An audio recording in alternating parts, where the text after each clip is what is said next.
Bé, ara vaig presentar a Héctor Bustos Sancirián amb la seva conferència La química a través de los medios. Ell és catedràtic de Química Orgànica de la Universitat de la Rioja.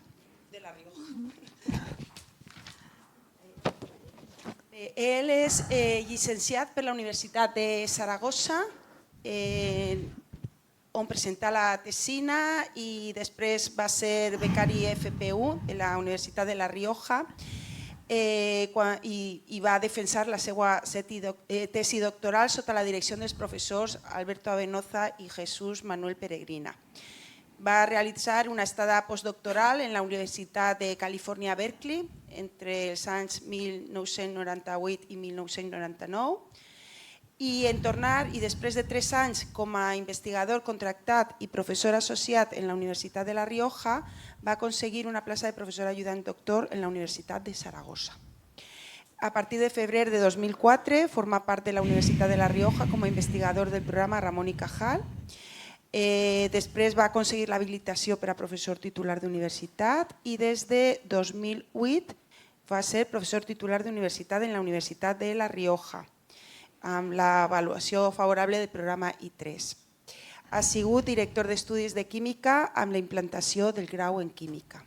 Des de juliol de 2014 fins a setembre de 2018 ha sigut director de l'Escola de Màster i Doctorat de la Universitat de la Rioja i en 2020 va ser director científic de la primera setmana de Ciència i Innovació de la Rioja. Des de novembre de 2022 és catedràtic d'universitat. Doncs que moltes gràcies per estar así. Muchas gracias y un fuerte aplaudimiento para él. Gracias. Gracias. Bueno, pues lo primero agradecer a los organizadores, Isabel, Merche, Rafa, Nicolás, no sé dónde, por organizar este curso, por invitarme y bueno, a los ponentes que han ido delante de mí, que irán detrás de mí también, que están haciendo un trabajo magnífico. La química a través de los medios es un título muy ambiguo y que da para mucho, ¿no? Y al final he estado perfilándolo bastante y además viendo un poco las charlas anteriores, sobre todo la de Nicolás, la de Carlos, que me va a ayudar, ¿no? Hemos estado viendo un poco, por ejemplo, cómo influye la imagen, ¿no?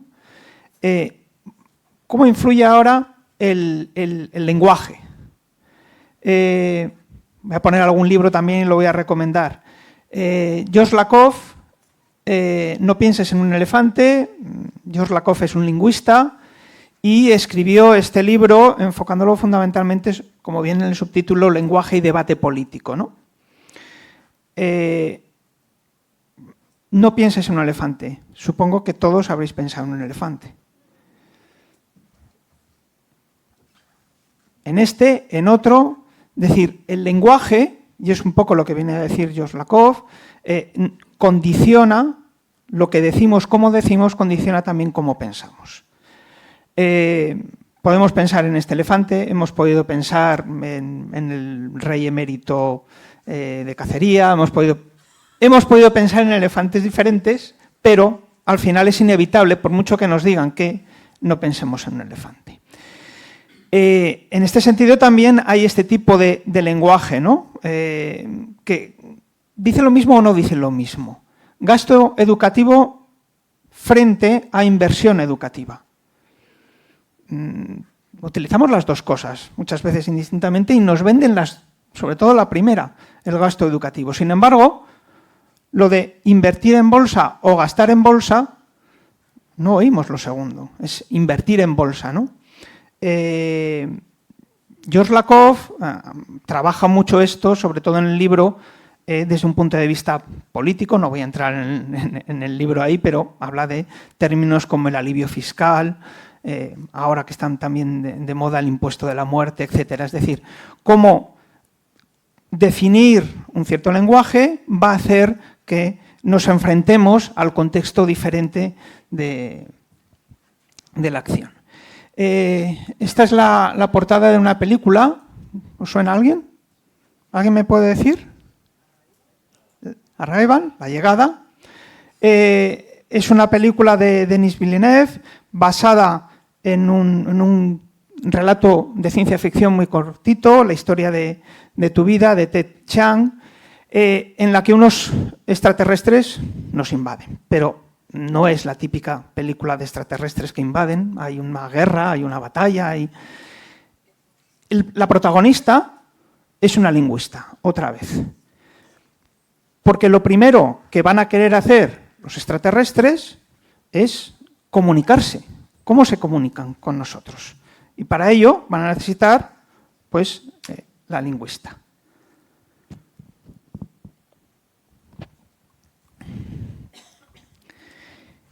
No tienen un lenguaje como lo podemos tener nosotros o como incluso hemos visto en algunas otras películas de extraterrestres. Tienen esta especie de símbolos. Si habéis visto la película, y si no os la recomiendo, suben a la nave, sube a la nave la lingüista y unos heptápodos, que son los extraterrestres, empiezan a dibujar esto en una especie de pizarras, ¿no? Su idioma no está hecho de letras y la película deja claro que la lengua condiciona, nuevamente, cómo vemos y cómo pensamos el mundo. Su lenguaje escrito no tiene ninguna dirección, y esto es importante, pero sí dimensión temporal. De hecho, lo que quieren los extraterrestres es que nosotros aprendamos su lenguaje para en un futuro poder ayudarles. Bueno, tiene muchos más vertientes esta película. A estos símbolos de aquí se les llama uroboros. Y ahora es cuando voy a conectar algo con química. Porque este símbolo, el uróboro, la serpiente mordiéndose la cola, es un símbolo que se ha venido utilizando, que se utilizó muchísimo en la alquimia, ¿no? en la ciencia, esta ciencia prequímica. Pero, incluso, a algunos os sonará también, está en el famoso sueño de Kekulé. Cuando estaba intentando descifrar cuál era la estructura de este compuesto, el benceno, bueno, pues en el famoso sueño, él vio este ciclo de 6 átomos de carbono y con estas posibilidades de resonancia que luego a todos los químicos pues nos ha encantado, ¿no? Siempre el enseñar y evidentemente toda la química que hay detrás. Pero claro, imaginaros, yo he puesto antes, ¿no? el libro de George Lakoff, No pienses en un elefante. Es inevitable pensar, todos sabemos lo que es un elefante. Si yo digo, en este entorno a lo mejor no tanto, pero en otro entorno, no pienses en un benceno, pues la gente le da, si me da igual, ¿qué es un benceno, no? Es decir, si no sabemos ciertas cosas, lo ha comentado un poco Carlos antes, ¿es desconocimiento o es que no podemos llegar al final? Si si todos los días, cada 5 minutos hay un programa que te va diciendo, pues al final no es. Los que no sois químicos, ¿qué es esto de aquí? Un triángulo. Los que sois químicos, un ciclopropano. Vemos las cosas, sobre todo si somos químicos orgánicos, eso es un ciclopropano. A lo mejor yo hubiera dicho también al principio un triángulo, ¿no? Pero luego ya veo un ciclopropano. Un ciclo de 3 en cada vértice, un átomo de carbono y además veo más cosas porque veo los hidrógenos. Es decir, estoy viendo esto. ¿Vale? Carbono, con los átomos de carbono, con los átomos de hidrógeno y también la necesidad, ¿no? de estas 3 dimensiones que ha hablado antes también Carlos, ¿no? Con la estructura tridimensional. Pero es más, como químico, yo veo esa estructura y estoy viendo también esa dimensión temporal, porque estoy viendo el presente, es decir, cuál es la estructura rígida de esta molécula, que tiene 60 grados, que tiene una estructura muy, muy definida, pero también cómo se ha llegado a ella. Pues una reacción con un alqueno, Simon-Smith, que se llama, bueno, pero incluso también voy a ver el futuro, es decir, cómo puede reaccionar esta química, esta molécula, ¿no? De forma química, como abriéndola con otros átomos.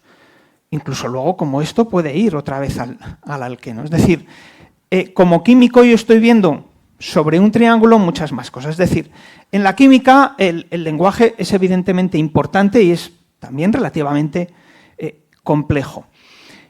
Y lo tenemos a dos niveles. El primero, bueno, pues a través de las normas de la IUPAC, ¿no? ¿Cómo no nombrar aquí, en la Universidad de Alicante, además que tenéis ahora al presidente de la IUPAC entre vuestro profesorado? Esto lo ha impulsado él, la nomenclatura química y normas de la IUPAC en español, a través de la traducción de dos profesores de la Universidad del País Vasco, Efraín Reyes y Pascual Román, y publicado en Dialnet a través de la Universidad de La Rioja. Pero esto, digamos, son las normas, ¿no? Cómo debemos de nombrar los elementos. Y eso es un lenguaje que tenemos los químicos. Pero incluso también tenemos otro. Este es un poco más complejo, ¿no? Que es el cómo sabemos sintetizar los compuestos. Cómo podemos llegar a obtener este compuesto. Bueno, utilizamos una serie de normas, de reglas, para hacer lo que denominamos una retrosíntesis. Es decir, vamos a ir al pasado para ver de qué materiales simples o más simples podemos partir. Esto al final también es un proceso de lenguaje diferente, de comunicación diferente a lo que hemos visto con la nomenclatura, incluso con lo anterior. Visto esta introducción de la importancia del lenguaje y de cómo nos comunicamos y de cómo decimos las cosas de cara a conformar el mundo en el que vivimos, ¿qué pensamos cuando leemos la palabra química? Nosotros, pensar también, nosotros tenemos una actitud científica probablemente muy positiva, los que estamos aquí y los que nos están viendo, fuera, que a la hora, en los medios, en las redes sociales. Bueno, pues voy a empezar con algunos ejemplos y como pues vengo de La Rioja, pues voy a empezar con vino.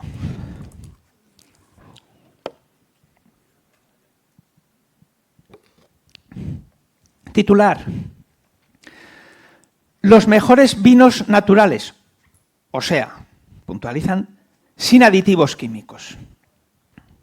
Claro, esto lo ve un químico y a ver, algo tiene, ¿no? Luego haré un resumen de todo esto. Bueno, lo de los vinos naturales ahora se está poniendo además muy de moda y es incluso un paso más de los vinos ecológicos. Creo que incluso hay bastante discusión entre ambos porque no se sabe muy bien dónde está el límite de un vino ecológico y un vino natural. Sigo. Bueno, ya veis que estos van a ser captura de pantallas muchas veces o de medios de comunicación o de redes sociales. Todas las sustancias que te ponen en el vino y que no te cuentan, y aquí, químicamente controlado en el que se agregan compuestos insospechados. Bueno, a saber que estamos, ¿no? Este sesgo, ¿no? de cómo el lenguaje nos está llevando ya a algo que, bueno, trataré de demostrar que evidentemente no es así. El vino tradicional y sin química. Este ya es el rotundo, ¿no? Nada de química, porque esto es algo tradicional que se hace en el periódico El Sur. Este me encanta. Esther Tejero, la viticultura más heroica de Ribera Sacra, el vino no enferma a la gente, El químico, cuando llueve, no se marcha, queda. Por eso he puesto la portada de esta de Piqué con se queda. El químico, claro, cuando leemos esto, yo cuando leo esto digo, ¿yo dónde me quedo? Luego veremos, ¿no?, de dónde viene esta doble también vertiente del lenguaje de la palabra química. Pero aunque lo aceptemos que esto sea un compuesto químico y no un profesional de la química, ¿qué significa esto de que? O sea, un poco la precisión. Bueno, al final Neymar se fue, los químicos también, y sobre todo si nos pagasen como a él en el PSG, pues supongo que más. Vinos ecológicos, Natural Lovers Wine, una experiencia libre de químicos muy auténtica. Aquí otra vez las dos acepciones, ¿no? El químico como compuesto en lugar de como profesión y los compuestos químicos, cuanto más lejos, mejor. La tendencia es inevitable, los mercados lo están demandando, el consumidor quiere vinos que no tengan trazas de químicos. No, nada de químicos, ni una traza de químicos. No sé qué van a tener. Alguien nos lo podría explicar, ¿no? ¿Qué van a tener si no tienen nada de químicos? Conjunto de técnicas que no permiten la utilización de productos químicos. Vinos sin químicos ni pesticidas, 100%, 100% no sé, algo será, pero... Y aquí en este otro también vuelven a recalcar que no se utilizan químicos, herbicidas ni pesticidas. Vale, ¿qué estamos viendo de estas cosas entresacadas del vino, ¿no? Que se asocia la palabra químico a algo nocivo, ¿vale? Y ese además, luego insistiré un poco en ello, como artificial, lo contrario de natural, ¿no? Químico nocivo y cuanto más lejos mejor. Y luego la traducción, ¿no? No se traduce chemicals por productos por productos químicos, con lo cual el resultado es que nos comparan a profesionales de la química con productos químicos. Esto al principio, sobre todo en medios de comunicación y en redes sociales, al principio hace unos 10 años, era a lo mejor incluso anecdótico. Y yo recuerdo que cuando algunos químicos en redes sociales lo comentábamos, no seáis tan... Es que cada vez es más, yo creo que ya se ha instaurado y, bueno, ya habéis visto que hay unos cuantos de ejemplos de esto y veremos más, ¿no?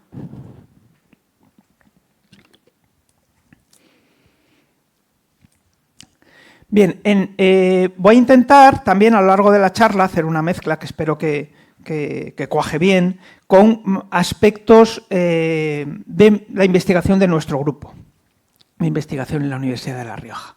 Y en el caso del vino, hemos hecho una serie de trabajos, de proyectos, analizando el vino en sus diferentes etapas a través de un equipo que no estaba, digamos, tan preparado, tan destinado para eso, que es la resonancia magnética nuclear. La resonancia magnética, la misma de medicina, pero en otro soporte, en otra incluso más potente, la utilizamos los químicos fundamentalmente para determinar las estructuras de los compuestos que, por ejemplo, hacemos en los laboratorios, ¿no? Bueno, pues de unos 15, 10 años a esta parte, esta técnica se ha utilizado también para análisis de alimentos, análisis de otras muchas cosas, incluso de biofluidos, de sangre, de orina, muy importante para detectar enfermedades, pero también para análisis de vino. Bueno, ¿qué se puede hacer con pues, la calidad del producto, identificación geográfica, valor añadido? Esto sería lo que se ve de un RMN hecho del vino. Evidentemente el vino tiene dos compuestos mayoritarios, que es el etanol y el agua, pero luego prácticamente más de 1000 compuestos. En unos niveles y unas proporciones muy diferentes. Algunos son bastante visibles mediante esta técnica, el ácido succínico, el ácido acético, el ácido láctico, el ácido málico, la acetoína, la prolina, algunos aminoácidos, algunos compuestos aromáticos, como el ácido siquímico. Cuanto más potente es el RMN, mejor, ¿no? Bueno, pues se pueden ver y evidentemente se puede, en un solo espectro, muchísimos compuestos, pues se puede ver la evolución. Incluso el patrón de huella dactilar de cada vino, es decir, el patrón de compuestos químicos que tiene cada vino, va a determinar varias cosas. Primero, si nos gusta o no nos gusta, ¿vale? Lo que ha comentado antes Rafael del sabor a regaliz, no sé qué. Bueno, al final son una serie de compuestos químicos que al final nos hacen que nos guste más o nos guste menos.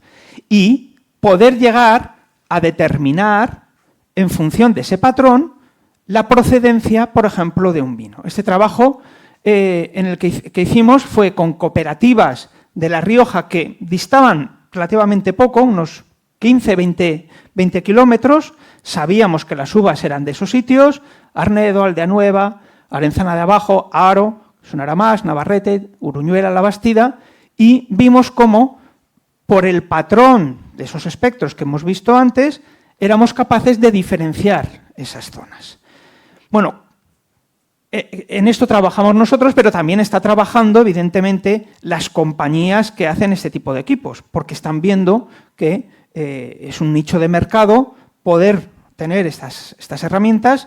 ¿Para qué? Para poder identificar, para poder ver si hay fraude, diferentes cosas. Por ejemplo, en la estación enológica de Haro, que es, digamos, el centro de referencia del Rioja para análisis, digamos, de vinos, no solo de Rioja, también de otras denominaciones, hace ya unos años compraron un equipo de resonancia magnética nuclear, tenéis ahí arriba, que está preparado y con las bases de datos adecuadas para analizar esto. ¿Qué se puede analizar? Esto está extraído de ahí. Ver si un vino es de la variedad que nos están diciendo. Este, por ejemplo, sería Pinot Noir, pero nos está encajando en Garnacha. Ver el país, si encaja o no encaja. Ver la región, ver la añada. Es decir, por eso os digo que esto se está utilizando ya a modo de peritaje también para ver si hay fraude o no en determinados vinos. Pero ¿cómo se ve esto? Lo que estamos viendo son los compuestos químicos que tienen los vinos. Las diferencias, los matices de concentración que puedan tener un poco más de uno, un poco menos de otro, van a hacer esas dos cosas, que nos guste más o que nos guste menos y también que podamos diferenciarlo. Vale, una vez que he hecho la introducción con el vino, vamos a ver más cosas, ¿no?, de la palabra química y cómo la ven, cómo la vemos en los medios. Mejor con salud. ¿Cómo limpiar la casa sin usar productos químicos? Esto lo habremos visto bastante, ¿no? Porque el tema de limpiar la casa es como mejor sin químicos, mejor sin... Bueno, utilización de ingredientes naturales para limpiar el hogar. Bueno, ya veis que aquí tenemos esa diferenciación, ¿no? Los ingredientes naturales no son químicos. Nos están diciendo ya esto. Aunque sin usar productos químicos y utilizando ingredientes naturales, son cosas diferentes, parece. ¿Cómo limpiar el horno de forma fácil, rápida y sin productos químicos? 3 trucos para limpiar la cocina sin necesidad de usar productos químicos. Volvemos, esto es en la sexta, o sea, ya veis que manejo una serie de medios de comunicación muy diverso, ¿no? Muchas veces son noticias a lo mejor que salen de agencia, que salen de un determinado marketing, que luego empiezan a comprar muchos medios de comunicación y cómo limpiar el horno nuevamente sin utilizar productos químicos. Quitar la grasa es un reto, te explicamos cómo hacer que desaparezca, bueno, y fijaros que hay otro enlace a otra noticia, limpieza a fondo en toda la casa sin productos químicos. El producto de Lidl para desatascar tubería que no usa químicos. ¿Ya? Aquí la doble faceta. No estamos tampoco los profesionales de la química ahí metidos y tampoco usa productos químicos. Luego, ya veis, define un poquito más, ¿no? Sin recurrir a productos químicos perjudiciales para la salud. Luego veremos esto, porque aquí algunos sí que afinan. No, es que lo que no tiene esto es nada dañino. Luego veremos que lo importante también es el tema de la concentración, ¿no? La sorprendente lámpara antimosquito sin productos químicos al 50%. No sé lo del 50% a qué se refiere, si es los productos químicos que no están al 50%, que hay alguna rebaja en esto es de La Razón. Y en este me voy a detener un poquito más. Aquí ya veis que hay varias capturas. Con el agua hay muchísima venta, ¿no?, de esto y muchísima confusión con la palabra química. Geodesic, agua limpia y desinfectada sin usar productos químicos.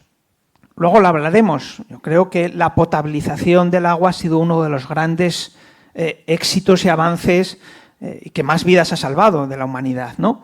Bueno, desinfectar sin. Cuando vas a la página web de la empresa, tecnología para la mejora de la calidad del agua, que nos dice conservar el agua de manera efectiva sin recurrir a productos químicos como el cloro o precursores como la sal. Bueno, el mensaje lo deja claro, no hay nada de... con esta técnica, químico eliminado en piscinas, todos estos kilos de químico. Químico eliminado en torres... a mí no me dejan entrar ya en las piscinas. Químico eliminado en torres de refrigeración. Sigo con la misma noticia, que cuando una noticia de estas sale es porque se quiere hacer un marketing correspondiente y salen muchos medios, ¿no? Esta startup logra un ahorro en el 90% del agua en industrias, spa y piscinas con tratamientos sin químicos. ¿Vale? Parece que está dejando bastante claro que no echan nada, ¿no? Bueno, pues en otro artículo leemos cómo funciona. Pero hay que meterse en el artículo, leer. El método GEL se basa en procesos electrofísicos o electroquímicos que pueden darse de forma independiente o combinada.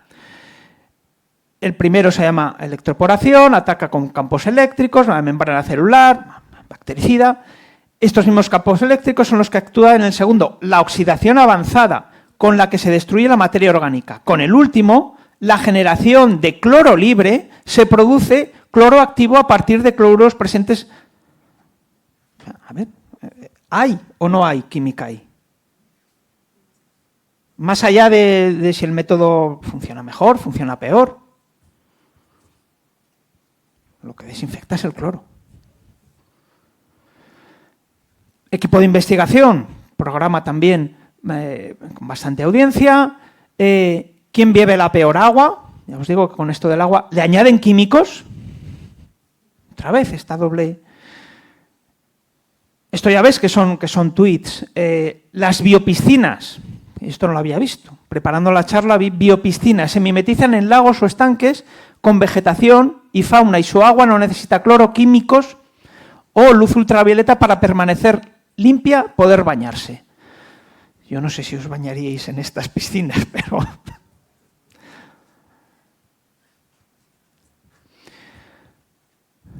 Purificador de agua Waterfall. En mi tienda Salud a la carta. El agua del grifo contiene productos químicos y otros. Es evidente, ¿no?, que tiene que haber productos químicos en el agua. Aparte del H2O, va a haber otras cosas. Nos alejamos del agua, ¿no? Geanología consigue envejecer las prendas con aire sin necesidad de agua ni químicos.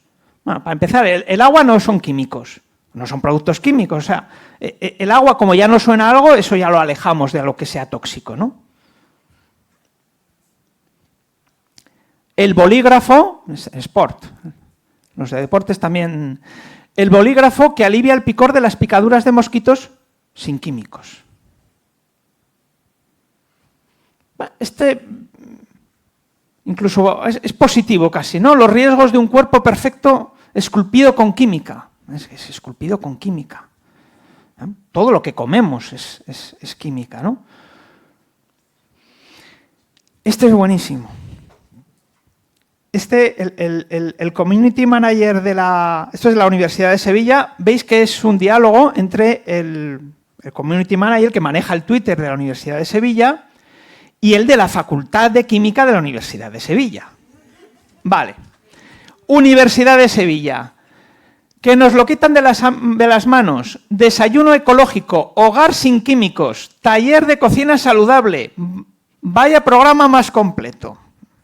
Esto lo ve la Facultad de Química de la universidad y el community manager, el que maneja el Twitter, dice, oye, esto, hogar sin químicos, eso es imposible. Mal vamos si la propia universidad transmite esa idea negativa de la química.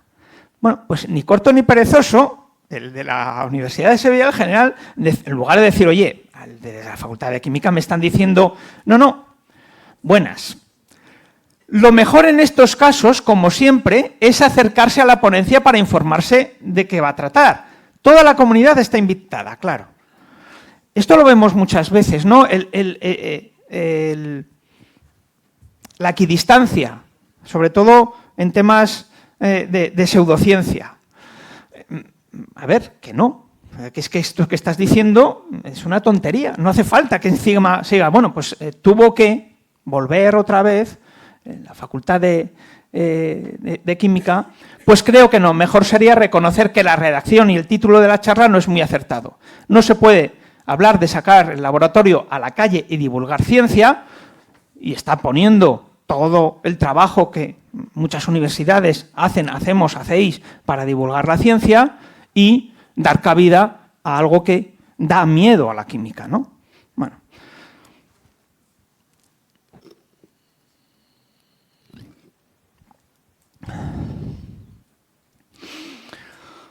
Ya tenemos los primeros datos de calidad de aire de nuestro showroom, todo perfecto, humedad un poco baja, lleva muchos días sin llover, esto nos da. La utilización de materiales libres de compuestos químicos es fundamental para conseguir un hogar saludable. Ahora estamos ya con el hogar sin compuestos químicos. Aquí, por mucho que veáis madera, plástico, no hay nada de productos químicos. Bueno, el tema estrella de los chemtrails, ¿no? Que ha llegado al Congreso de los Diputados. Pregunto si el gobierno está manipulando el tiempo con productos químicos. Esto lo dejo para otra sesión porque da para mucho. Antena 3, Greenpeace alerta que la ropa fabricada en China contiene químicos tóxicos para la salud. Empezamos ya, ¿no?, con este matiz de, bueno, pero ya veis que seguimos siendo los profesionales de la química que somos tóxicos, no que haya productos. Vale. ¿Cómo afectan los químicos, Antena 3, en los pintaúñas a nuestro cuerpo? Es evidente que en algunos sitios, y luego lo comentaré, el uso, el abuso de ciertos compuestos tiene que estar regulado, ¿no? Pero también es cierto que utilizar este lenguaje perjudica claramente a la corrección de cómo debemos de entender cómo funciona la ciencia y cómo funciona la química. Prepara tu propio autobronceador, aprended a hacerlos vosotros mismos con ingredientes naturales y presumir de una tez de verano sana y sin químicos. La sexta, sin químicos. ¿Cómo lucha la producción ecológica contra las plagas? Sin químicos. Ya veis que nosotros estamos bastante detestados de muchos sitios. Agricultura regenerativa, 5 días. Cosechar con con menos agua y menos químicos. Otra vez, el agua, esta parte, los químicos, el agua no es un producto químico. Una alimentación llena de químicos y artificiales. Aquí son dos cosas diferentes, parece, ¿no? Comer sano, rico y sin químicos. En estos días, esto fue un accidente relativamente reciente, me parece que en Ohio, se reportó un accidente ferroviario en el que químicos peligrosos, somos tóxicos y peligrosos, así que cuidado con nosotros. Vale. ¿Por qué, no, esta imagen? Porque esta imagen de la química, la que hemos visto, es peligrosa, tóxica, dañina, la relacionamos incluso ya con muerte, ¿no? Con algo que no es saludable. Nombrar aquí, además, en la Comunidad Valenciana a Avelino Corma, pues es un placer. Esta es una entrevista que le hicieron en el Confidencial, Rocío Benavente, la periodista, creo. El titular, bastante claro, ¿no? Avelino Corma, el que critica la química es porque no la entiende. Posteriormente, la misma periodista y en el mismo periódico, unos meses después, hizo ya un reportaje un poco más extenso en el que aparecen químicos como, por ejemplo, José Manuel López Nicolás, y otros, hablando de esto, ¿no? de la mala imagen que puede tener la química. Y este sería el enlace. ¿Y qué es lo que pone?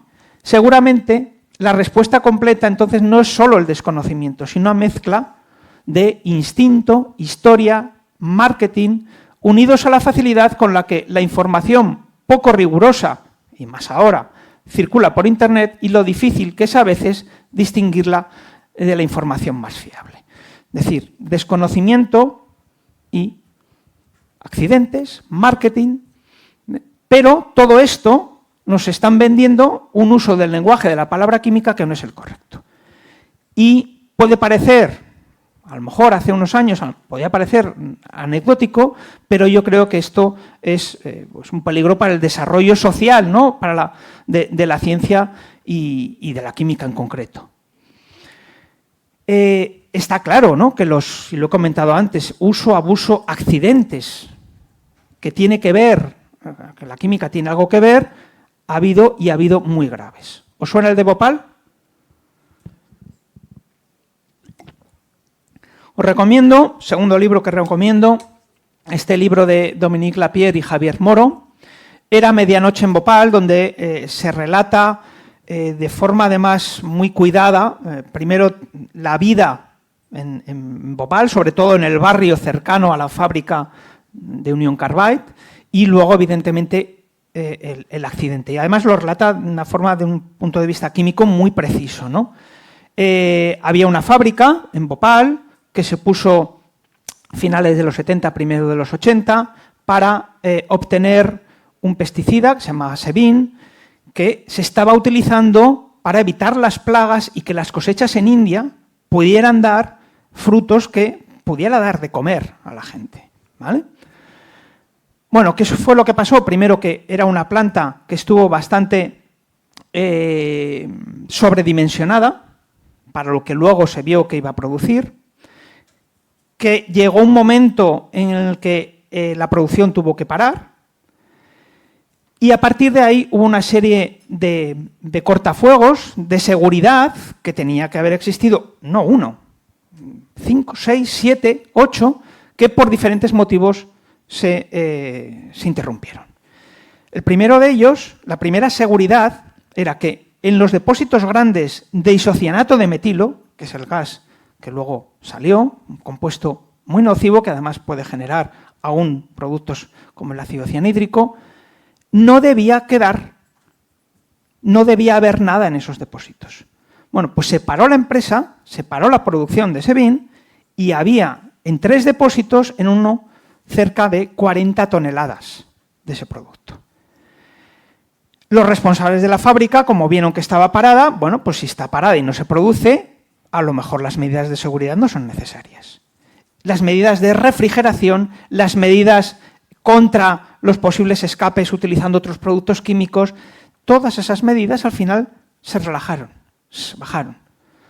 ¿Qué pasó? Que había que hacer mantenimiento y en uno de esos mantenimientos el agua, la presión de agua, entró en uno de los depósitos e hizo que todo estallara.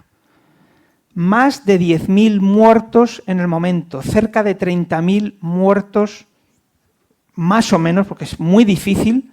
El libro lo explica muy bien, muy difícil saber porque había mucha gente que no estaba censada a lo largo de los años y muchísimos con afecciones fundamentalmente respiratorias. Bueno, esto es como quedó un poco la fábrica.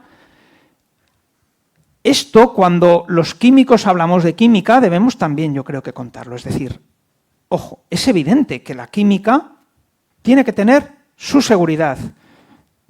Cuando entramos incluso en un laboratorio para hacer unas pequeñas prácticas, gafas, bata, guantes, seguridad.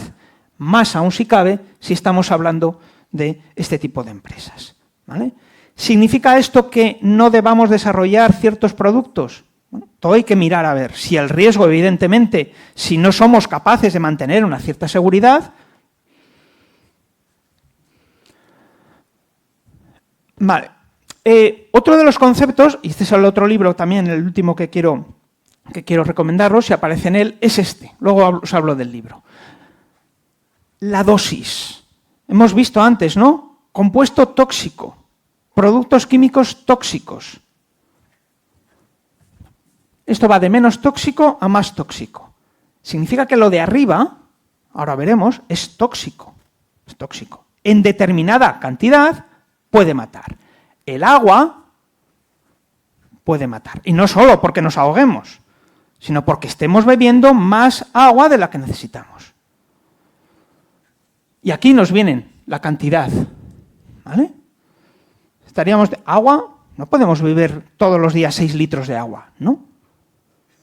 Es decir, estamos hablando de compuestos que son menos tóxicos, pero son tóxicos. Y evidentemente el agua es natural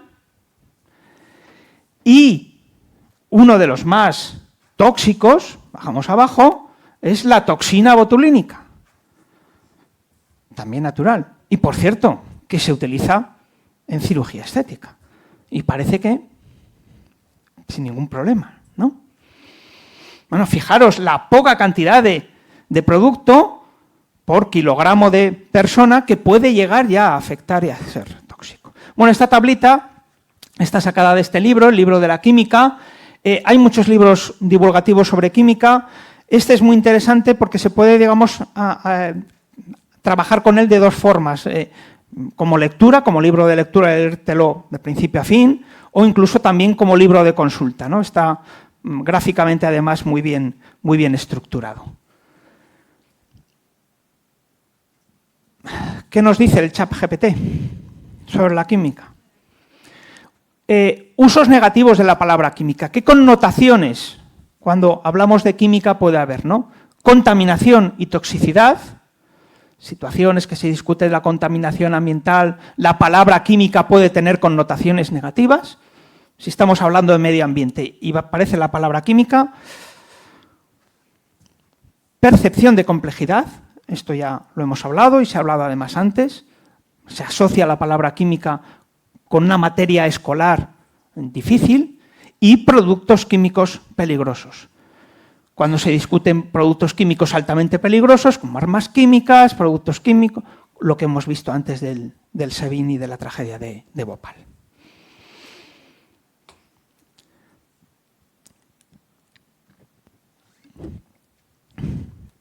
Pero yo ahora voy a intentar ver esto de otra forma, ¿no? Desde otro punto de vista. ¿Cuál es para vosotros el mayor logro de la humanidad? Y fijaros que no pongo el adjetivo científico porque ya lo doy casi por hecho. Aquí pongo algunos. Fertilizantes nitrogenados, penicilina, cloración del agua, transfusiones, vacunas. Todos estos y más han salvado millones y millones de vidas. Sin discusión.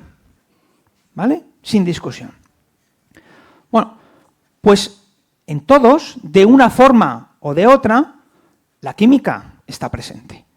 La química, la física, la ciencia, pero el concepto molecular, que es un poco lo que voy a intentar hablar y convenceros, está presente ahí, incluso en las transfusiones. ¿Vale? Los grupos A positiva, AB, es decir, al final son moléculas, carbohidratos que tenemos que nos diferencian nuestra sangre y que tienen que coincidir para que no haya ningún problema.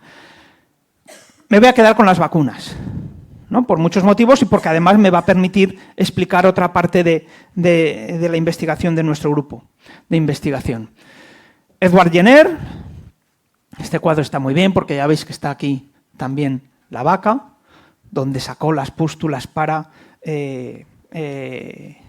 conseguir la primera vacuna contra la viruela. Os recomiendo, no lo tengo aquí, pero también de Javier Moro, un libro que se llama Flor de piel, en el que describe una de las misiones, bueno, últimamente se ha puesto un poco más de moda, pero olvidadas, ¿no?, de España, que es la expedición Balmis.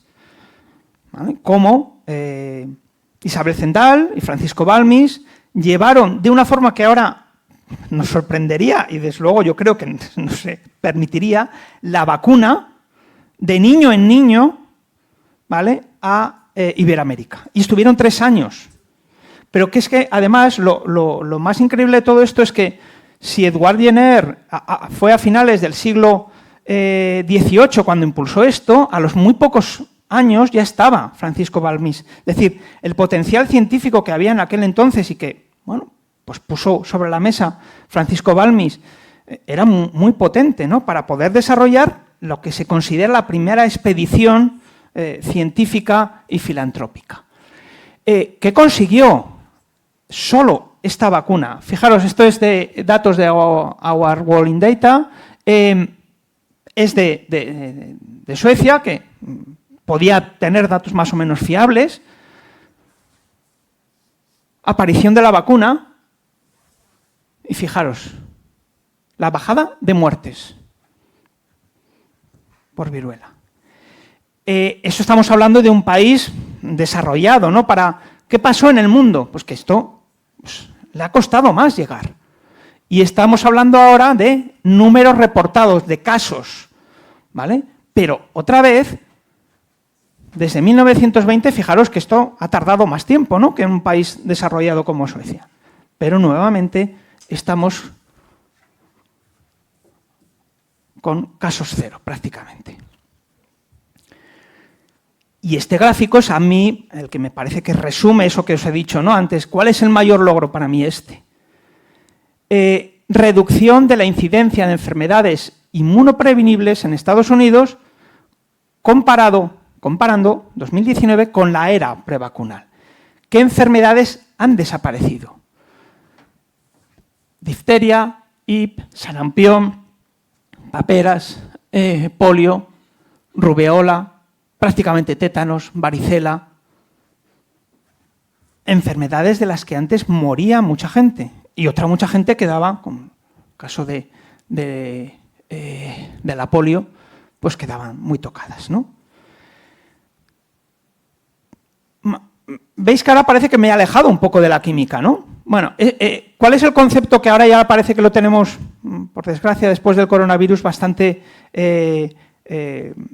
presente, ¿no?, de antígeno-anticuerpo?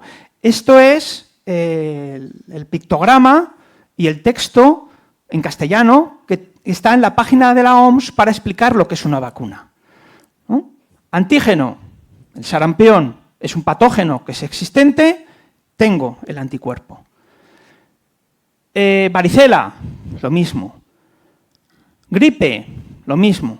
Y si veis, aquí, esto más o menos encaja, ¿no? Un triángulo, semicírculo, semicírculo. Aquí una especie de Tetris. Encajan. Esto parece Lego, ¿no? ¿Qué es esto?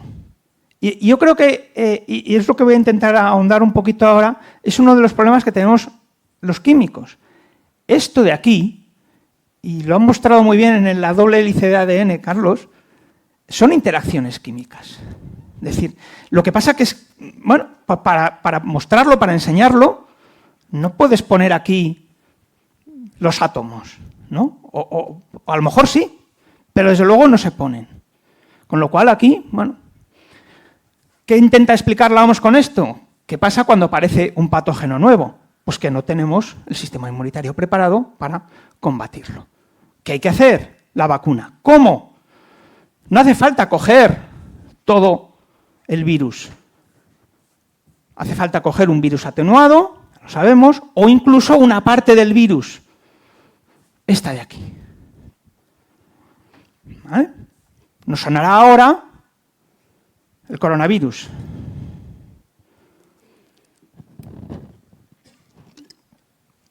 Esa parte de aquí, la roja, es la proteína Spike, ¿vale?, la famosa proteína S. Empezamos ya a ver, por lo menos, ya no vemos cuadrados, ¿no? Ya vemos, bueno, como bultitos, ¿no? Y vemos ahora cómo los anticuerpos, cuando hay, reconocen el virus, reconocen ese antígeno. Bueno, cada bultito de estos son átomos. Y además ya sabemos muy bien cuál es la disposición de esos átomos. Prácticamente al momento de descubrir el coronavirus, se supo la estructura de la proteína Spike. Y eso además permitió hacer la vacuna tan rápido como se consiguió, ¿no? Vamos a ver este vídeo. Coronavirus. Like many viruses, it uses a protein on its surface to attach to and enter our cells. Antibodies that fit onto this protein can block the virus from attaching. Coronavirus mRNA vaccines teach our immune system. Al principio nos está explicando cómo combaten los anticuerpos cuando los tenemos. Vacuna. mRNA is a genetic material that instructs our cells to produce Estructura de ARN. The mRNA in the vaccine is wrapped in a layer. ¿Puedo pararlo? Sí. Dos cosas importantes que creo que además después Laura algo nos Fijaros cómo va ese ARN. El ARN es tan sensible que tiene que ir protegidito, ¿no? Bueno, pues eso es tecnológicamente también fundamental. Bueno, ahí dentro, en esa jeringa, nos han inyectado las instrucciones para algo, el ARN mensajero, una sola fibra, no como en el ADN que nos ha enseñado antes. There are fat particles that protect it and help it get taken up by specialized cells of the immune system called dendritic cells. Va a unas células específicas, entra y ahora sí que se abre y sale el ARN. With other mRNA molecules waiting to create the enzymes our body needs. When Y aquí es donde quiero centrarme. Entra el ARN en el ribosoma y se empieza a fabricar la proteína Spike. Esto es asombroso, esto es increíble. Esto es de una precisión. Están traduciendo esas bases que nos ha contado antes en una sola fibra, que nos ha contado antes Carlos, está traduciendo cada 3 un aminoácido y está haciendo la síntesis. Esto en un laboratorio químico nos costaría muchísimo tiempo hacerlo. Lo está haciendo rápido, eficiente y prácticamente sin fallos. A veces fallan, ¿no? Bueno, pues sale aquí la proteína Spike, solo la proteína Spike, que va a ser luego el antígeno, lo que va a despertar el sistema inmunitario, ¿no? Enzymes read the vaccine mRNA, pieces of the viral surface protein are made. These pieces are then displayed on the surface of the dendritic cell. The dendritic cell travels to a nearby lymph node, where it presents the surface proteins to other cells of the immune system. Some of these cells, called helper T cells, train B cells how to make antibodies that diferentes procesos ya para generar los anticuerpos, que ahora ya cuando venga el virus, con esa proteína Spike, pieces called cytotoxic T cells can kill virus-infected cells. Now, when the coronavirus tries to infect us, our immune system is ready, immediately recognizing, neutralizing, and destroying it before we ever even have a chance to become sick. Pues lo que hemos visto, esa fábrica del ribosoma, química, es decir, pura química, son reacciones químicas que, como os digo, podemos hacer en el laboratorio con mucha menos precisión y mucho más tiempo, ¿no? Que está permitiendo todo esto, habréis oído esta noticia, ¿no? La tecnología ARN mensajero no solo como vacuna, sino también como vacuna contra el COVID, sino también contra el cáncer. Y aquí hay un salto, ¿no? Más o menos entendemos un virus, nos viene de fuera, no tenemos anticuerpos, metemos una parte antigénica de ese virus y entonces ya... Pero aquí, bueno, ese es el virus. Estas dos imágenes están hechas con inteligencia artificial. Una es una célula normal y otra es una célula tumoral. Bueno, pues las células tumorales también tienen una diferenciación molecular de átomos con respecto a las células normales. Esa diferenciación puede llegar a ser lo suficiente como para generar respuesta inmune. Es decir, que el propio cuerpo diga, oh, aquí algo raro está pasando. ¿Qué pasa? Que a veces esa respuesta no es muy fuerte. ¿Por qué? Porque sigue siendo células del cuerpo, ¿no? Bueno, ¿puede un químico hablar de vacunas? Y ahora es cuando os voy a comentar un poquito también una parte de nuestra investigación en el grupo, ¿no? Unas de estas moléculas diferentes en una célula normal y en la célula tumoral son lo que se llaman las mucinas. Veis que aquí, arriba en la célula normal, esos pelillos están como muy poblados, ¿no? Tienen muchos carbohidratos. Son proteínas con muchos carbohidratos. Sin embargo, en la célula tumoral vemos estos pelillos, esas proteínas, pero poco poblados, ¿no?, de pelillos, porque tienen pocos carbohidratos. Vale. Esta parte que dejan expuesta, estos carbohidratos tan pequeños, uno de ellos es este de aquí, que se llama antígeno TN, que es un aminoácido serina con un carbohidrato, con un azucarillo, con azúcar, consiste ya o puede llegar a generar ya una respuesta inmunitaria. Es Es decir, cuando este carbohidrato está solo y no está con más carbohidratos aquí, el cuerpo puede ya llegar a detectar que ahí pasa algo. Bueno, pues igual que cuando hay una bacteria o hay un virus se puede forzar la respuesta inmunitaria, una de las líneas de actuación también para este tipo de vacuna es esto. Pero fijaros, ya no sería una vacuna preventiva como las que hemos visto antes, las que nos han puesto, es para prevenir antes de que venga la enfermedad, para tener el sistema inmunitario fuerte, sino terapéutica. Y el concepto de vacuna se mantiene, porque lo que es la vacuna es una molécula, un compuesto, una parte de que estimula el sistema inmunitario. Bien para prepararlo o bien cuando ya tienes la enfermedad, sobre todo en estadios más cortos, ¿no? Bueno, pues hemos conseguido con esto dos cosas y seguimos trabajando. Hacer, esta sería la parte proteica, este sería el carbohidrato, y lo que hacemos en nuestro grupo de investigación es modificar químicamente algunos átomos. ¿Para qué? Para que sean menos parecidos a los que hay en el cuerpo y la respuesta inmunitaria pueda ser mayor. Para que además este tipo de estructuras pueda aguantar más en un entorno fisiológico. Y además lo unimos a una nanopartícula, por ejemplo, en este caso, de oro. Bueno, pues esto, primero tenemos la estructura de rayos X, la misma técnica de Rosalind Franklin, para saber cómo enlaza esta molécula con el anticuerpo, y sabemos también que en pruebas de animales, inyectado esto, ha generado anticuerpos que luego pueden combatir este tipo de tumores. La siguiente parte, que también lo hemos visto con el COVID, los test. Una de las partes importantes del cáncer, no sabría decir cuál es más importante, no solo combatirlo, sino también diagnosticarlo a tiempo.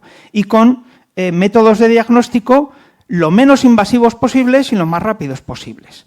Bueno, lo he dicho, cuando hay una célula tumoral, determinadas células tumorales, el cuerpo puede llegar a lanzar anticuerpos, pero los lanza tan poco, en tan pequeña concentración, que es muy difícil verlos.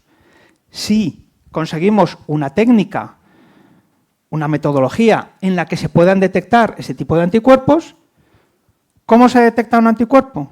Con un antígeno. Entonces, aquí el cambio es diferente, es decir, utilizamos este tipo de antígenos para enganchar, identificar los anticuerpos. Y este, por ejemplo, sería la diferencia de que en un aminoácido, por ejemplo, haya hidrógenos o haya flúor, permite que se detecte mucho mejor el anticuerpo.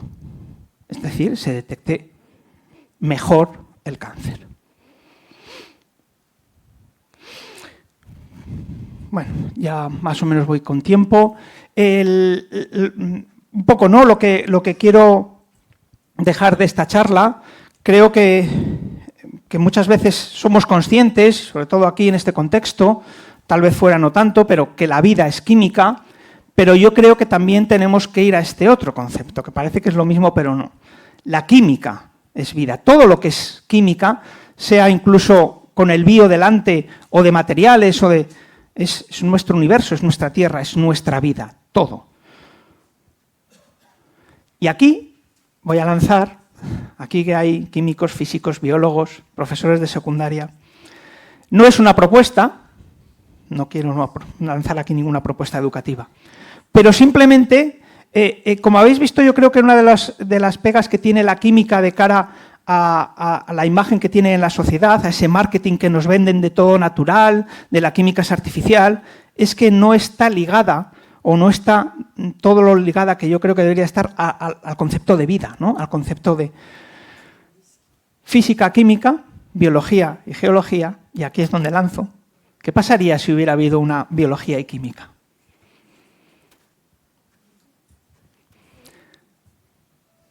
Voy a acabar con este vídeo, que es el vídeo promocional del Año Internacional de la Química. A lo mejor algunos lo conocéis, bueno, ya es del 2011, que me parece un vídeo fantástico.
Bien, este es el grupo de investigación, Universidad de La Rioja, con financiación del Ministerio y también con financiación de la Asociación Española contra el Cáncer. Y con doble fin pongo esto. He terminado. Por desgracia, creo que nuestra Universidad de La Rioja hoy está siendo noticia a nivel nacional. No sé a qué escala, pero sí que en algunos medios ya en la cadena SER se ha hecho eco, de unos mensajes de WhatsApp de un grupo de novatadas del grado en educación primaria totalmente machistas y fuera de lugar. Creo que tenemos todavía mucho trabajo que hacer. Muchas gracias.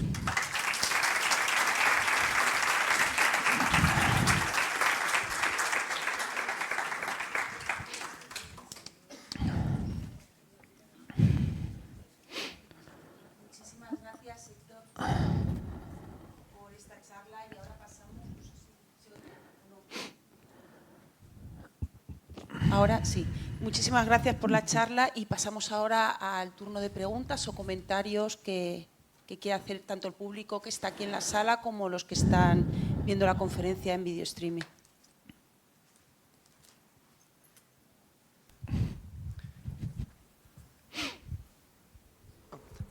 Yo quería preguntar hasta qué punto el agua del grifo es más sana que la embotellada o la de ósmosis. A ver, el agua de grifo en España yo creo que tiene una calidad muy buena y hay estudios que... Es evidente que hay ciudades donde tiene peor gusto, ¿no? O es más dura, tiene más cal, tiene más...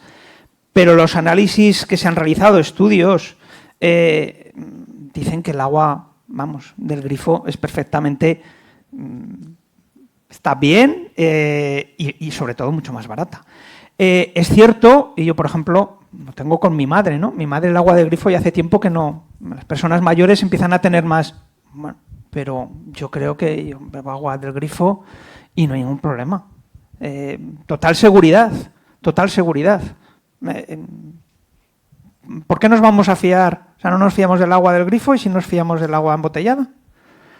Desde luego lo que está claro es que es más cara. Y bueno, hay algunas empresas que dicen que es lo más sostenible el que te envíen un garrafón a casa en coche, no sé, yo tampoco. Pero bueno. Hay otra pregunta aquí. Le paso yo. Hola, Sergio. Hay un término... Sí. Hay un término que últimamente nos está dejando a los químicos por los suelos y no lo has citado, el de la sumisión química. Sí, también. Lo que pasa que, claro, estuve viendo y estuve tentado de ponerlo. Lo que pasa que, bueno, se va un poco, ¿no? La sumisión química, por lo que no entendáis, es la inyección de determinados compuestos que hagan que una persona, generalmente mujeres en este caso, pues bajen las defensas y, bueno, pues... Creo que se había hecho una petición de que se eliminara Nara, la segunda parte. la parte. Porque sí, porque al final estamos en lo mismo, ¿no? Cualquier producto que interaccione con van a ser compuestos químicos, o sea, no hay diferencia entre eso o cualquier otra cosa, sea pinchazo, sea echar algo en la bebida, sea...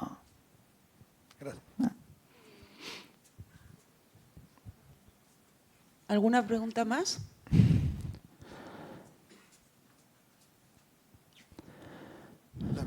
La verdad es que los químicos tenéis mala suerte, ¿eh? Bueno, porque vale. eso de la sumisión podría ser sumisión biológica igualmente. Claro, Pero por alguna razón... Pero yo creo que es eso, o sea, el tema del contexto, ¿no? De la palabra, porque la química la tenemos ahí como algo, esa palabra de tóxico, de dañino, entonces, la biología no es tanto, ¿no? La toxina botulínica, bueno, no pasa nada, ¿no? Lo que no me había dado cuenta era que ese mal uso de la palabra químico procedía de una mala traducción del inglés. Que es algo muy corriente que pase, ¿no? Yo creo que viene de ahí. Yo creo que viene de ahí. Es posible que luego ya, una vez que se haga esa mala traducción, pues luego ya muchos medios de comunicación ya lo asocian, ¿no? Vamos a echar químicos, vamos a no dejar entrar químicos. Y claro, tenemos problemas para entrar en algunos sitios. también se hace con los botánicos, porque si ves algunas ginebras, dicen contiene 14 botánicos y por mucho que mires la botella, es decir, no encuentras a ninguno ahí. Sí. Hay también un comentario, una pregunta en el chat. Sí, Mario pregunta, ¿cómo se podría luchar contra la desinformación? Buena pregunta. No sé si Carlos en su libro de Contra las pseudociencias tendrá alguna receta. Hay la Fundación Española de la Ciencia y la Tecnología, la FECIT, y varias bibliotecas y varios institutos, pero la Fundación ha sacado una especie de guía, ¿no?, para alertarnos contra las pseudociencias, en este caso un poco más científicas, ¿no?, pero que yo creo que vale igual para todo. Y hay varias pautas, ¿no? Para mí, a nivel científico, ¿cuál es la primera? Algo tiene que sorprender, ¿no? El aforismo de Carl Sagan, de afirmaciones extraordinarias requieren evidencia extraordinaria. Es decir, si hay una noticia a cualquier nivel, científico o no científico, que es extraordinaria, que a mí me resulta sorprendente, tiene que venir respaldada por evidencias sólidas. Si no, a partir de ahí podemos ya empezar a ver otras cosas, ¿no?, de la noticia, de cuál es la fuente, de si la fecha de la información es la correcta, porque a veces nos pasan informaciones que son de hace 4 o 5 años, fuera de contexto, y parece como diferente, ¿no? De si hay más medios de comunicación que las replican, qué medios de comunicación son. Bueno, hay una serie de pautas para todo tipo de información, y para la científica en concreto, que ayudan a eso.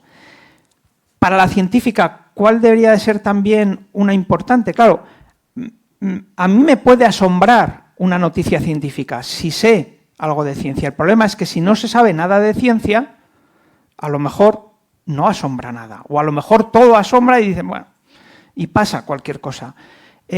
Hablando de pseudociencias, que la lejía, el MMS, la solución milagrosa, haya gente como Pamies y demás que la vendan para curar todo, enfermedad nueva que sale, enfermedad que cura, o sea, porque antes curaba el autismo, curaba el SIDA, salió el COVID, también cura. Eso es algo que evidentemente requiere una evidencia extraordinaria que no la hay. Y sin embargo, eso, bueno, pues rula, ¿no? El tema de la homeopatía, bueno.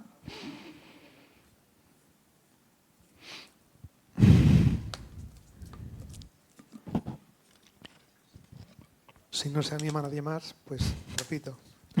El tema este de cómo combatir la pseudociencia es muy complicado porque, claro, el antivacunas te va a poner al papá o a la mamá con el niño que es autista y dice, mi niño que con la vacuna. Y eso es una imagen, como decía antes, de tipo artístico que te da un impacto inmediato que no puedes combatir con una explicación racional sobre qué hay detrás de las vacunas y demás. Entonces yo creo que con ese libro nos equivocamos, porque al final es un libro que van a leer las personas que ya están convencidas de la diferencia, ¿no? Ya. Realmente yo no sé cómo se puede hacer. Es complicado. A ver, yo di una charla con contenidos de vacunas semejantes a este en un instituto para la graduación. La charla gustó, fueron 15 minutos porque lo importante era la graduación y me dijeron no te pases de 15 minutos porque al final, ya cuando me iba, me vino una madre y me dijo estás adoctrinando por hablar de vacunas. Entonces, claro, yo le pude decir cosas, pero evidentemente yo sabía que lo tenía perdido, o sea, no es imposible.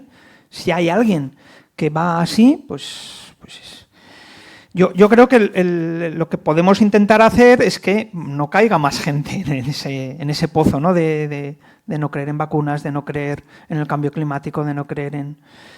Pero es difícil el combatir, estoy contigo. Un comentario por mi parte. Primero, me ha encantado, o sea, el intentar diferenciar que químico es distinto a artificial. O sea, química está en todas partes. Una cosa puede ser natural o artificial, es decir, que sí está con sus químicos inherentes en la naturaleza o que se haya fabricado con los químicos correspondientes por el hombre.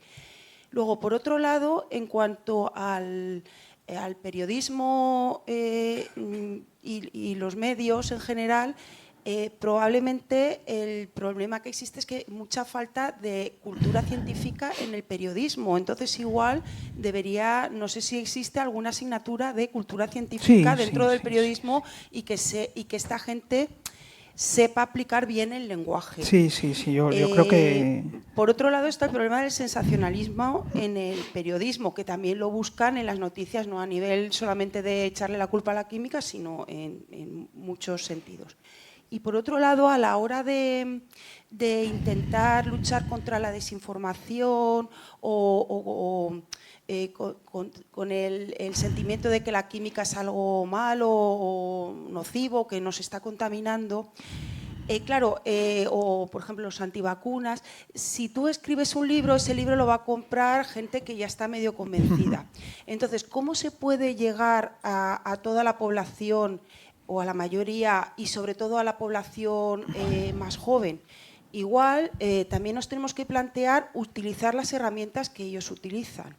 Entonces, yo desayuno poniéndome las noticias en la tele y mientras voy desayunando, pero la gente joven no pone la tele, no escucha, o sea, mis hijos no escuchan las noticias de la tele, no leen los periódicos, son continuamente en las redes sociales y, como has comentado tú, de vídeos de 1 minuto. Lo de los vídeos de 1 minuto a mí me sorprendió porque en un viaje familiar que hemos estado le pedí a mi hijo que nos grabara en vídeo y tal, y una cosa especial que estábamos haciendo, y resultó que los vídeos, todos los vídeos que luego me envió eran de 1 minuto. Y dije, pero ¿no puedes hacer una secuencia un poco más larga? Ellos están ya, igual que a lo largo de las generaciones todo ha ido evolucionando y cambiando, y también nuestros padres echaban las manos a la cabeza con lo que nosotros hacíamos, todo va evolucionando. Entonces, igual tenemos que apoyarnos en ellos o tratar de meternos en su pensamiento para utilizar eso. Nuestros hijos ahora mismo están influenciados por las redes y por lo que una serie de personas dicen, y entonces ellos lo hacen como dogma, tanto en la química como en otras cosas. Por ejemplo, ahora todos los chavales de entre 15 y 19 años llevan las camisetas, no es los que van que quiero la marca tal, no es Lacoste, no es las marcas o Levi's o las que nosotros en nuestra época pudiéramos o sigamos pensando. Ahora son otras marcas que es Nude, no sé qué otra, vale, que son son una serie de chavales que han empezado la carrera, que están en primero o segundo curso de grado, que están en Valencia, que están en Valladolid, que entre ellos mismos y a través de redes sociales han ido promocionando su marca, que no dejan de ser unas camisetas que están bien de calidad porque han utilizado unos textiles de la Comunidad Valenciana, que empezaron a repartirlas en moto ellos mismos y que ahora se las quitan de las manos y están, o sea, el negocio lo están haciendo muchísimo más grande, incluso ya las puedes comprar a 3 veces más de precio en Estados Unidos, y eso lo hicieron promocionándolo a través de los móviles. Y cuando compras esas camisetas, a mí, mis hijos me mandan el link de esto y las promociones les van llegando a ellos al móvil a través de las redes sociales. Tú no lo ves anunciado en un anuncio de televisión ni en ningún sitio. Entonces, eso es como lo que decíamos antes también de los cuadros de Miró o de las latas con la mierda, y cada uno lo puede ver de una manera. Pero ¿por qué una gente sí que llega y otra no llega? Es por la promoción que se hace. La manera de promocionar las cosas, nosotros ahora mismo estamos muy anticuados haciendo... limitándonos a conferencias de divulgación donde la gente que está viniendo es gente que ya está interesada en eso. ¿Qué pasa con la otra gente? Te tienes que meter también en todas las maneras de promoción, tanto de la química como de las camisetas, como de cualquier cosa. Y hay gente que eso lo sabe muy bien y lo utiliza incluso para manipular. Entonces, como en todas partes, o sea, hay gente que sí que sabe cómo hacer las cosas, o para obtener un beneficio de un negocio, o para una manipulación política, o para yo quiero meter este tipo de ideas en la gente, o para lo que sea. Pero tienes que meterte en todos los rangos de edad. Hay que seguir haciendo estas cosas, hay que ir a los colegios e institutos a hacer charlas, experimentos, de todo, para promocionarlo. Lo que, por ejemplo, traerlos aquí a la universidad, como hace la universidad, pero también te tienes que meter en lo nuevo. Y para eso también tienes que contar con gente joven. Con profesionales. No, de la comunicación. No, y con gente joven, gente muy joven. No. Gente muy joven, como estos de las camisetas, que alguno hasta se ha dejado un poco aparcada la carrera porque no le daba tiempo a estudiarse las asignaturas de ADE en Valencia. Y están, demostrándonos que cuando pensábamos que la economía española va fatal, que ahora todo se fabrica en China, las están haciendo aquí. Y es que las camisetas, o sea, yo he ido a la tienda en Madrid y es un local en Fuencarral diminuto, con 4 camisetas que son todas iguales. Yo no lo puedo entender, pero cuando le mandé la foto a mis hijos que estaba en la tienda de Nude, estaban como locos. O sea, qué bien que tú estés ahí. Y ahora han abierto otra en Valencia. Y estos se han promocionado a través de redes sociales entre ellos. Entonces, eso lo tenemos que dar bien, que promocionar. Yo creo que todos los estudios de la FECIT, uno reciente también de la Universidad de Navarra, de grupos de investigación de Pompeu Fabra, van dirigidos hacia que consumimos, y sobre todo los jóvenes, la información por redes sociales. Eso está Claro. Sí, mira, no, quería comentar y poner en valor el trabajo del grupo de Big Bang Ciencia y Órbita Laica, Ajá. que son ahora mismo, yo creo que el referente español de acercamiento de la ciencia a las nuevas generaciones, en clave de humor, en clave de payasadas, en clave de lo que sea, pero por lo menos se habla de ciencia. Tienen mucha presencia en Instagram y bueno, con el programa Órbita Laica, que es más para mayores, para boomers un poco, pero Ay, en Instagram sí que tienen mucha presencia. Yo como profesora de biología he visto el cambio. Llevo desde el 2006 dando clase de cómo en el instituto el conocimiento estaba mucho más, ¿no? Concentrado, y como esos alumnos han ido cambiando a lo largo del tiempo, como sus cerebros han ido cambiando a lo largo del tiempo, y como que ya no se creen lo que les estás contando. O sea, ya te ponen en duda muchas cosas, ¿no? Entonces tienes que tirar mucho de recursos, tienes que tirar mucho de redes sociales, tienes que tirar mucho de memes, porque a lo mejor entienden el ciclo de Krebs antes con un meme que con una explicación de 1 hora del ciclo de Krebs.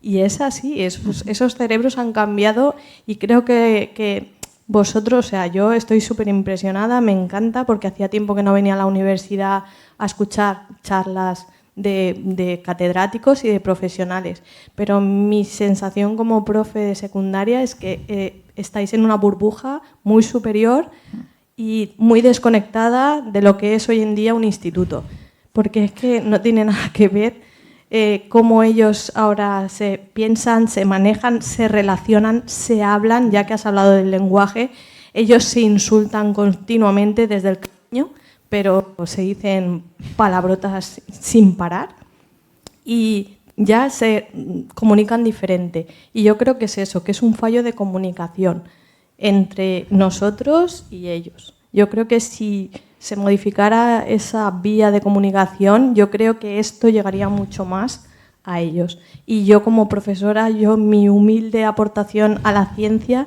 y a la divulgación científica es esa, es que lleguen conocimientos que yo tengo de haber adquirido de profesores como la doctora Abril, que tengo aquí, que fue profesora mía, de cómo llegar, que esos conocimientos que yo he adquirido lleguen a ellos de la manera pues más profunda que pueda dentro de mi situación. Vamos, yo y todos mis compañeros que están aquí de institutos de secundaria. Es lo único que pretendemos, pero sí, hay que cambiar, yo creo, muchas cosas.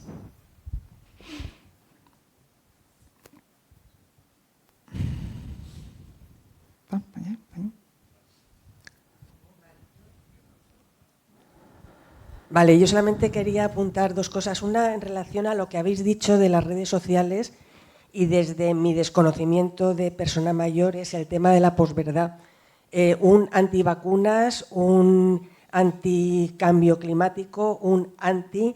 Yo creo que nunca va a leer y nunca va a seguir a un Twitter de Héctor o a un Twitter que tenga una base científica, porque contradice lo que él cree que es la verdad, y por lo tanto esa es una batalla que yo no sé cómo habría que plantear. Y luego otra cosa que has dicho es lo de la equidistancia de cara a los medios de comunicación, a los periodistas, a los comunicadores, que es una cosa que también se comentó en tu curso de La Rioja y que yo nunca había caído. Es decir, no podemos ser equidistantes, o sea, tú no puedes dejar que te expongan un montón de barbaridades sin evidencias y luego decirle, mira, estás equivocado, eres tonto. Porque cuando tú le dices, eres tonto, el otro ya se cierra y tú le has insultado. Entonces, el que está moderando o repartiendo ese debate, pues no debe ser equidistante. Hay que tomar partido, y hay que tomar partido por el lado de la verdad, que en este caso sí que sabemos cuál es. Aquí no hay matices, pues, no hay matices, efectivamente, ni subjetividad. Son los datos y la realidad. Creo que había algo también en el chat. ¿Por aquí ¿Sí? una pregunta? ¿En el chat también? No. Hola, a ver, comentar también sobre lo que ha dicho mi compañera aquí. El tema de redes sociales realmente yo lo veo muchísimo más complicado porque al final en redes sociales el volumen de material que tienes que ir colgando para que tengas seguidores y sigas enganchado es muy alto. Yo he hablado personalmente con alguna de las personas que está en Big Bang Theory, en Big Bang Theory. No, en Big Bang. Ciencia, perdón. Me he ido a una serie de televisión. Sí. Y se queja de eso, de que si él tiene que compatibilizar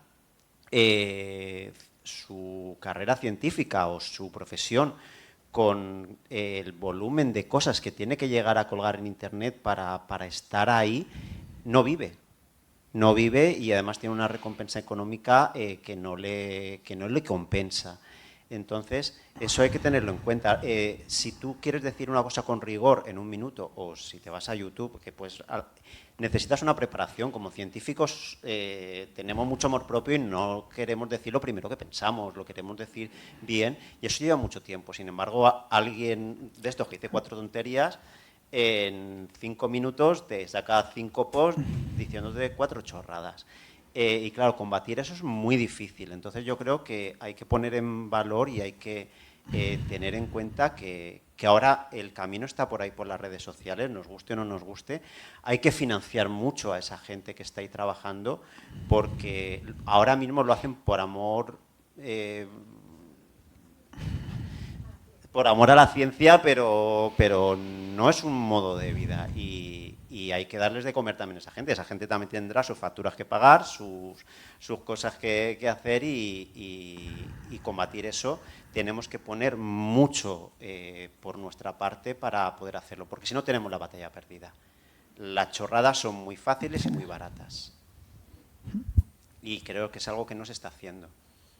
¿Vale?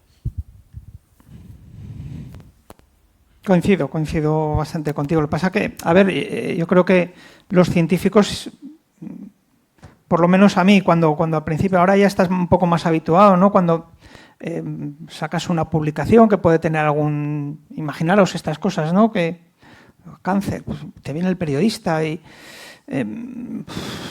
da mucho apuro, ¿no? Porque tú sabes, a ver, estos son... cosas de investigación básica, ¿no? Vale, se está intentando patentar algo, pero investigación. El periodista que lo que te está pidiendo, bueno, ¿y para cuándo? ¿Para cuándo qué? No, pues esto, ¿para cuándo qué? Y ahí nosotros el lenguaje lo tenemos complicado porque queremos ser rigurosos, no faltar a la verdad y encima, pues bueno, si tenemos que hacerlo encima en un minuto y pues es complicado a veces, ¿eh? No... Pero yo creo que, bueno, el mundo de la divulgación, no solo el mundo de la divulgación, y yo creo que este curso lo demuestra, el mundo de los investigadores que intenten y que conecten con ideas de divulgación, yo creo que ha progresado muchísimo en los últimos años en este país. No tiene nada que ver, yo creo, con hace 20 años. Creo que hay una pregunta del chat, ¿no? Sí. ¿Sí? Cristina... Bueno, nos dice que en cuanto a la eficacia de los productos de limpieza caseros, que según los medios son naturales, dice, ¿realmente son igual de eficaces que un producto de limpieza de tienda o dependen de la concentración de los componentes y el tipo? Pues claro, es que con esto y como con todo, no sé si a lo mejor os acordáis de un timo que lo quitaron fuera, que era la ecobola, que era una bola de plástico que decían que lavaba. La bola era una bola de plástico. Claro, la gente la metía, oye, pues el típico a mí me funciona, ¿no? Si a mí me ha lavado. Claro, ¿cuál es el problema? Que lavar, si lavas con agua caliente y no hay una suciedad de grasa, pues al final se lavaba. Al final tuvo que venir consumo y decir, oye, esto es un timo. Bueno, al final todo es cuestión de la concentración. Hay veces, por contra, que nos pasa lo contrario. Es decir, el fabricante nos dice, esta es la dosis que tienes que echar, voy a echar más para que se limpie más. Y eso, ojo también, eso, por ejemplo, muy peligroso en cuestión de pesticidas, voy a sulfatar, venga más, que así ya... O sea, yo creo que las cosas... el problema de lo casero, pues es como todo, no sabes qué estás haciendo, no sabes que con vinagre vas a... Pues es que a lo mejor el vinagre no es tampoco un ácido acético. Entonces... Bueno, pues creo que estamos ya pasados de la hora, así tenemos un pequeñito descanso hasta las 12:15 que volvemos. Muchísimas gracias a ti por la presentación, al público por el debate y nos vemos a las 12:15. Gracias.